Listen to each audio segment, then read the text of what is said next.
রাখবো survey building এর সামনে, যেখানে শুভেন্দু অধিকারী মনোনয়ন জমা দিতে যান আর তারপরই সেখানে উত্তেজনা, স্লোগান, মুখোমুখি একটা সময় তৃণমূল এবং বিজেপি কর্মীরা। দেখুন সেই সময়ের ছবি, দুই দলের স্লোগান পাল্টা স্লোগানে উত্তেজনার পরিস্থিতি তৈরি হয়, যে ছবি আপনারা দেখছেন।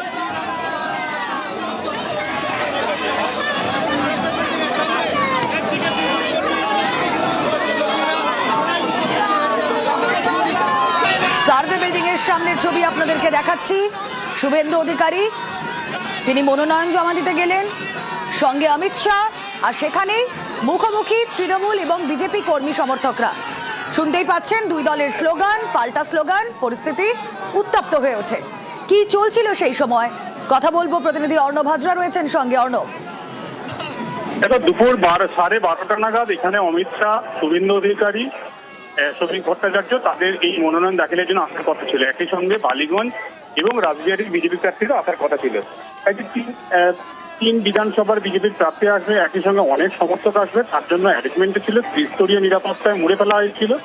এবং সার্ভে বিল্ডিং এর ঠিক সামনে অর্থাৎ গোপালনগর মোড়, আলিপুর কোর্টের দিক থেকে এলে সেখানেই একটি কুটিতে 3টি মাইক বেঁধে 12টা থেকে তৃণমূল কর্মী সমর্থকদের, হয়তো এটা প্রতিদিনের প্রচারেরই একটা অংশ, তার এখানে মাইক বাজিয়ে তৃণমূলের বিভিন্ন তাদের পার্টির যে সঙ্গীতগুলি রয়েছে, গান রয়েছে, সেগুলি বাজতে শুরু করে।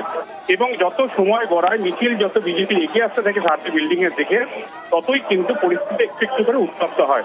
প্রথমে কিছু পুলিশের তরফে বা স্থানীয় কমিশনের তরফে যারা আধিকারিক এগুলির দায়িত্বে ছিলেন, একটি পাত কাটা লগা যেগুলি বলি আমরা, সেগুলি দিয়ে ওই মাইকের তার কেটে ফেলার চেষ্টা হয় বলে অভিযোগ। এবং সেই সময়তেই বেশ কিছু তৃণমূল কর্মী সমস্ত তারা ছুটে আসেন, তারা বলেন না তাদের এটা গান বাজছে, এটা কাটা যাবে না। এরপর যখন শুভেন্দু অধিকারীর আইনজীবী অনিশ মুখার্জি এবং সূর্যনীল দাস এবং একই সঙ্গে শুভেন্দু অধিকারী যিনি সহায়ক হিসেবে কাজ করেন, তিনি যখন তারা আগে শুভেন্দু ঢোকার আগে সার্ভে বিল্ডিং এ প্রবেশ করতে যায়, তারা এই গান তারস্বরে বাজতে দিকে তারা পুলিশের সঙ্গে প্রতিবাদ করে এবং সেই গান বন্ধ করতে বলে। সেই শুরু। এবং তারপর যখন মিছিল সামনে চলে আসে, অমিত শাহ ভিতরে প্রবেশ করছে, শুভেন্দু অধিকারী শ্রমিক ভট্টাচার্য প্রবেশ করছে, সেই সময় একদিকে বিজেপি কর্মী সমর্থক এই ত্রিস্তরীয় নিরাপত্তার মধ্যেই প্রথম বেষ্টনী টপকে ঢুকে পড়ে বিজেপি কর্মী সমর্থকরা। আর ঠিক যেদিকে সার্ভে বিল্ডিং তার উল্টো দিকের ফুটপাতের মধ্যেই প্রায় 20 থেকে 50 জন তৃণমূল কর্মী সমর্থক ছিলেন, তারাও তাদের হাতে তৃণমূলের পতাকা নিয়ে তারাও কিন্তু স্লোগান সাউন্ডিং করতে থাকে। এবং এই স্লোগান যুদ্ধ চলতে থাকে যতক্ষণ ভিতরে মনোনয়ন পর্ব চলছে। এবং এক্ষেত্রে চোর চোর স্লোগান এবং একই সঙ্গে শুভেন্দু অধিকারীকে উদ্দেশ্য করে তৃণমূল কর্মী সমর্থকদের একাধিক স্লোগান বাঁধা। এবং এই পরিস্থিতিটা যখন শুভেন্দু অধিকারী, শ্রমিক ভট্টাচার্য, অমিত শাহ বেরিয়ে যান এখান থেকে, তখনই কার্যত সম্মুখ সমরে চলে আসে। মাঝে শুধু বাঁশের বেষ্টনী, কার্যত বাঁশের বেষ্টনীর এক পাশে তৃণমূল, অন্যদিকে বিজেপি, মাঝে পুলিশ। এইরকম পরিস্থিতি উত্তপ্ত হতে থাকে।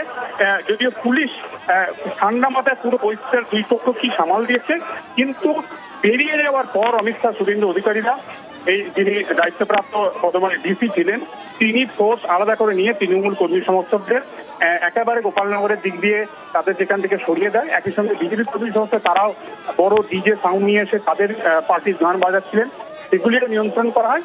এই মুহূর্তে পরিস্থিতি নিয়ন্ত্রণে, কিন্তু হাই ভোল্টেজ কতটা হতে চাচ্ছে ভবানীপুরের নির্বাচন, তার একটা সম্মত ট্রেজার বা পার্টেন রেজার আজ আমরা দেখলাম এই শুভেন্দুর মনোনয়ন পর্বকে ঘিরে। ধন্যবাদ। বেশ।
শুভেন্দু অধিকারীর মনোনয়নের পর ভবানীপুরে উত্তেজনা, ছবি দেখাবো। মুখোমুখি তৃণমূল বিজেপি আর দুই দলের কর্মী সমর্থকদের স্লোগান পাল্টা স্লোগান, উত্তপ্ত হয়ে ওঠে পরিস্থিতি।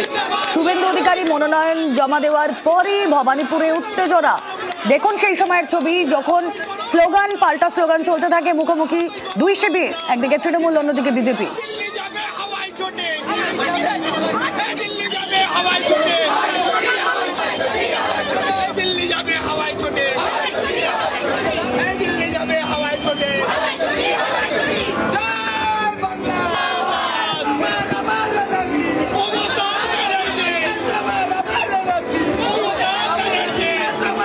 ভবানীপুরের ছবি আপনাদেরকে দেখাচ্ছি, কি হচ্ছিল সেই সময় আরো বিস্তারিত বলতে পারবেন প্রতিনিধি অমিত রয়েছেন সঙ্গে। অমিত, একেবারে দেখো, দু তরফের, একদিকে হচ্ছে বিজেপির কর্মী সমর্থক যারা অংশ নিতে এসেছিলেন মনোনয়ন দাখিলকে কেন্দ্র করে, এবং অন্য পাশে তৃণমূলের কর্মী সমর্থকরা ছিলেন। এবং যখন এই মিছিল কালীঘাট ফায়ার ব্রিগেড চত্বর অর্থাৎ ভবানীপুর কেন্দ্র দিয়ে এগিয়ে যাচ্ছিল ফায়ার বিল্ডিং এর দিকে, এবং শুভেন্দু অধিকারী বেরিয়ে যাওয়ার দু তরফের একে অপরকে উদ্দেশ্য করে ক্রমাগত স্লোগানিং চলতে থাকে, একে অপরকে উদ্দেশ্য করে স্লোগানিং চলতে থাকে, একে অপরকে তাদের নিজেদের দলীয় পতাকা ঝান্ডা একে অপরকে দেখায়, এমনকি যেটা অভিযোগ করা হচ্ছে তৃণমূল কংগ্রেসের তরফ থেকে বা কর্মী সমর্থক তরফ থেকে, যে তাদেরকে উদ্দেশ্য করে বিজেপির কর্মী সমর্থক যারা মনোনয়নপত্র জমা দেওয়ার কর্মসূচিতে অংশ নিয়েছেন তারা জুতো পর্যন্ত দেখিয়েছেন, এবং সেই ছবিও কিন্তু আমাদের ক্যামেরায় ধরা পড়েছে। যখন তারা বিশেষ করে যাচ্ছিলেন কালীঘাট ফায়ার ব্রিগেড যারা তখন ক্রস করার পরেই উত্তেজনা তৈরি হয় এবং পুলিশ বাহিনী সেখানে হস্তক্ষেপে দুই তরফকে শান্ত করা হয়, এবং এই ঘটনায় কেন্দ্র করে একে অপরের উদ্দেশ্যে কিন্তু তুমুল স্লোগানিং চলতে থাকে। বেশ,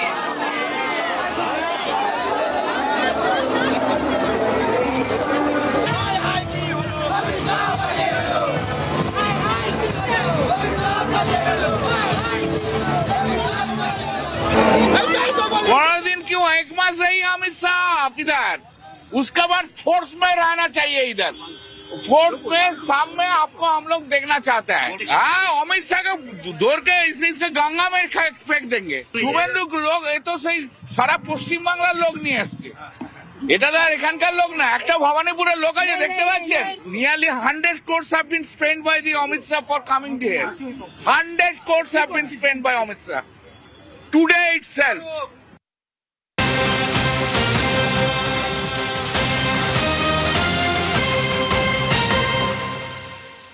আর এদিকে মালদার মানিকচকে তুমুল উত্তেজনা। মানিকচক স্ট্যান্ডে অবরোধ বিক্ষোভ, নামবাদের প্রতিবাদে বিক্ষোভ স্থানীয়দের। অবরোধের জেরে একাধিক রাস্তা বন্ধ, যে ছবি আপনারা দেখছেন।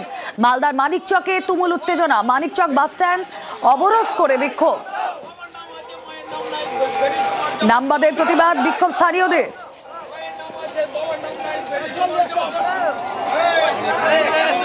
শুধুমাত্র মানিকচকের এই এলাকায় নয়, এই অবরোধের জেরে একাধিক রাস্তাটা বন্ধ হয়ে গিয়েছে। মালদার মানিকচকে তুমুল উত্তেজনা। কথা বলবো সেবক দেব শর্মা, প্রতিনিধি রয়েছেন সঙ্গে। সেবক, কি ওটা পুলিশ সুপারের এসকর্ট কার, পুলিশ সুপারের কনভয়ের সঙ্গে ছিল এই গাড়িটা? না, সেবকের সঙ্গে যোগাযোগ বিচ্ছিন্ন হয়ে গিয়েছে। আরো একবার যে ছবি আপনাদেরকে দেখাচ্ছি, অবরোধের জেরে একাধিক রাস্তা বন্ধ। মালদার মানিকচকের ছবি, সেখানে রাস্তায় টায়ার জ্বালিয়ে বিক্ষোভ, নামবাদের প্রতিবাদে বিক্ষোভ স্থানীয়দের। কথা বলবো সেবক দেব শর্মা রয়েছেন সঙ্গে। সেবক, একদমই, দেখো, আমরা দেখেছিলাম কালকে কালিয়াচক সুজাপুরের বিস্তীর্ণ এলাকায় অবরোধ উত্তপ্ত ছিল মালদার। আজকে সকাল থেকে কিন্তু আরো নতুন করে একাধিক এলাকা যেখানে আমরা অবরোধের ছবি, গোলমাল, অশান্তির ছবি, বিক্ষোভ প্রতিবাদের ছবি দেখতে পাচ্ছি। আজকে সকাল থেকে পুরাতন মালদার নারায়ণপুরে যেমন দেখতে পেয়েছি আমরা অবরোধ আন্দোলন, একইভাবে মানিকচকে কিন্তু সকাল থেকে শুরু হয়েছে অবরোধ আন্দোলন, যেখানে টায়ার জ্বালিয়ে বিক্ষোভ করা হচ্ছে। এবং যে মালদা মানিকচক রাজ্য সড়ক, সেই রাজ্য সড়কে কিন্তু যান চলাচল ব্যাহত হয়ে রয়েছে। রাস্তার মধ্যে বাস ঠেলে বেঞ্চ পেতে সেখানে কিন্তু আন্দোলন করছেন স্থানীয়রা, এবং তারা বলছেন যে প্রচুর মানুষের নাম বাদ গেছে এবং এই নাম বাদ দেওয়ার পিছনে উদ্দেশ্য রয়েছে, এমনটা বলছেন তারা। সব মিলিয়ে উত্তেজনার পরিস্থিতি, এবং কেন্দ্রীয় বাহিনী রয়েছে, পুলিশ রয়েছে, বিক্ষোভকারীদের বুঝিয়ে রাস্তা অবরোধ মুক্ত করার চেষ্টা চলছে। কিন্তু এখনো পর্যন্ত পরিস্থিতি যে পুরোপুরি স্বাভাবিক তা নয়। প্রচুর মানুষ যেমন অবরোধ আন্দোলনে রয়েছেন, মহিলারাও রয়েছেন। সব মিলিয়ে আন্দোলনকারীরা দাবি করছেন তাদের ভোটাধিকার নিশ্চিত করতে হবে, আগে ভোটাধিকার পরে ভোট, এমনটাই স্লোগান উঠছে, এমনটাই দাবি উঠছে। জাতীয় পতাকা হাতে নিয়ে আন্দোলন চলছে।